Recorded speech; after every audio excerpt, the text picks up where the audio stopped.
Well, we're talking about what states are doing wrong. Utah, by counterexample, ranks 5 in terms of economic performance today, and you have them projected to be ranked number 1.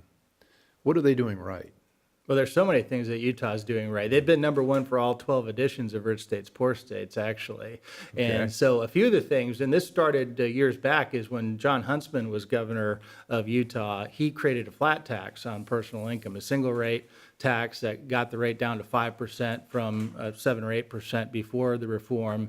And recently they just got it under 5%. So that's an important factor on the personal income tax, like we mentioned. But they do two other things in Utah very well. One is they got ahead of this curve on pension reform. Back in 2011, our friends out there started to transition to more of the defined contribution 401k style system that the private sector has moved to decades ago, and have already started to see some great cost savings, as well as being good for young workers who, by the way, are going to move around to probably 10 jobs or more during their careers versus their parents or grandparents' generation that stuck with one job, were vested in the pension, and then were able to stick it out. And then the final thing that Utah did, which I think is really remarkable, and I know in Pennsylvania you all had a lot of discussion over the escalating property tax bills in especially the Philadelphia area.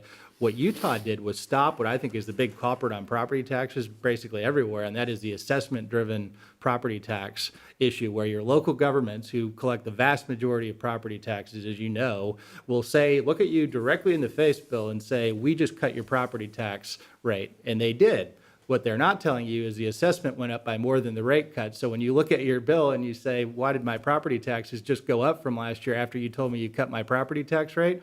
That's the Because we assessment changed the driven. assessment on your house from 200,000 to That's right. 400,000. Exactly. Gee. And they don't take a vote on that. But what Utah did, which is so innovative, they have what they call the Truth in Taxation law that they passed in the 1980s, which they force local officials to take recorded votes, not just on the rate differentials on property taxes, but also on changes in assessment that would raise your property taxes. So I think that's really kept them ahead of the curve for all 12 years